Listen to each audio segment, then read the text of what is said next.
What's up? Today is March the 20th.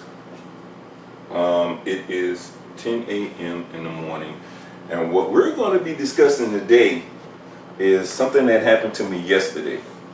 We're going to talk about stop loss.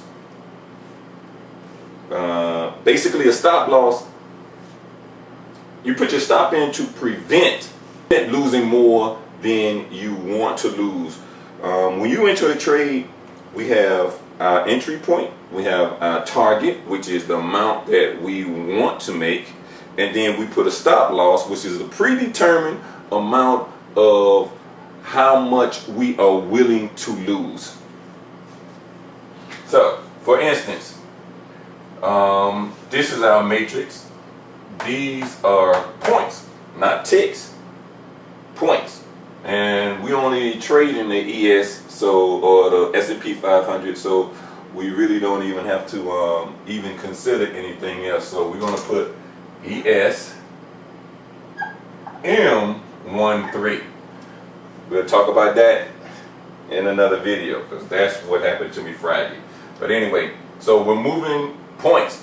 I'm moving points because I want to show you the significant amount of movement, or what happens when there is a significant amount of movement. Not necessarily happens, but every now and then can happen. So these are points. So we got 1551, 1552, 1553, 1554, 1555, 1556. On one contract, each point represents $50. So here, you got your volume. All this is all red.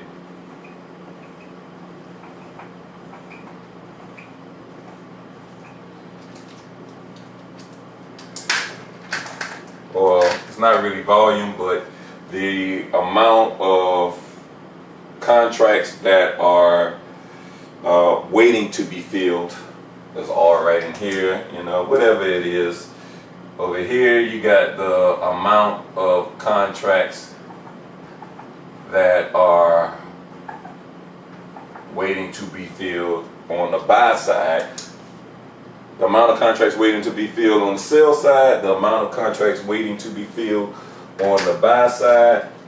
And let's say we enter at, we're going to put it down nice and low. We enter here, 1550. This is our entry point. And all of this fills up.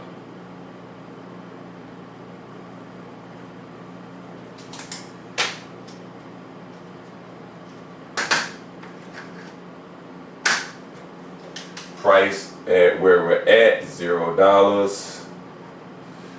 Meaning that at this point, we've made nothing, we've lost nothing, we broke even, the break-even point. Price where we lose, $50, $100. Price where we gain, $50, $100, $150, $200. Well, price where we gain or lose. In this case, we want to say we sold, and this going down is gain, going up is losing. 250, 300.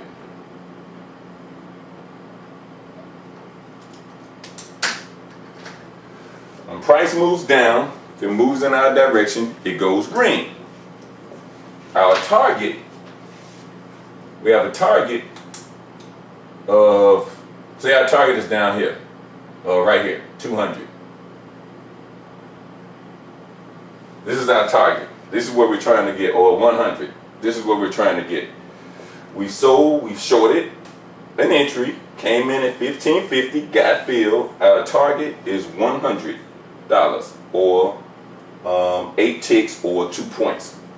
Our stop loss is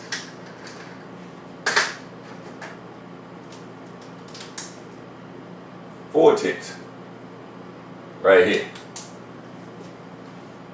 Oh, forget that. 8 ticks. We're gonna go 8 tick target. 8 tick stop loss. This is the amount of money we're willing to lose. We're willing to lose 100 to gain 100. Thinking that our entry is great. We had all the benefits of all the projections were on our side. Every indicator indicated that the market was going our way. It's all good. So this is how we set it up. 50-50 chance. Either we're gonna lose or we're gonna win. Basically, since we put our stop loss in, we're really not worrying about losing more than $100 because our stop loss is in. And the worst case scenario, what we're thinking to ourselves is, even if it blow through our stop loss, it's gonna blow through our stop loss, we lose maybe a couple ticks or whatever more. Same difference is if it runs down, we thinking we'll lose a couple ticks. We'll gain a couple ticks or more or whatever. Right? Explain. Sometimes market moves so fast that it can hit your stop and go through your stop, and your stop will kick in, but it'll kick in a tick or two behind. So instead of it kicking in right here, it might kick in at 15.52.25 or 15, worst case scenario, 15.52.50. That's the way it was explained to me. Same difference is if you're on the positive side. If market shoots so far in your direction so fast that instead of you gaining 15.48 even, you can gain 15.48.25, 15.48.50. It all depends on how fast it goes. So I understood this, and I've been on the positive side of this, and I've been on the negative side, but it has always come through and locked me out or knocked me out or whatever, or brought me in. Anyway, yesterday, market moved so fast up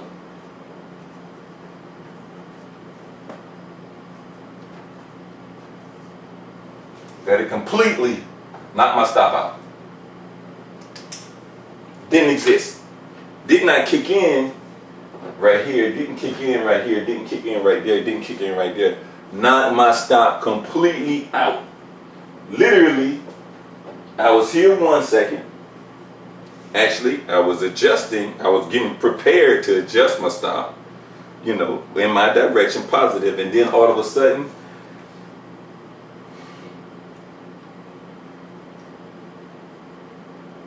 I don't know what happened. Can't say what happened. Market shot up. Points, not ticks, points. Pull my stop. I'm holding the mouse with my projected move or whatever. Completely knocked my stop out. Next thing I hear, order rejected.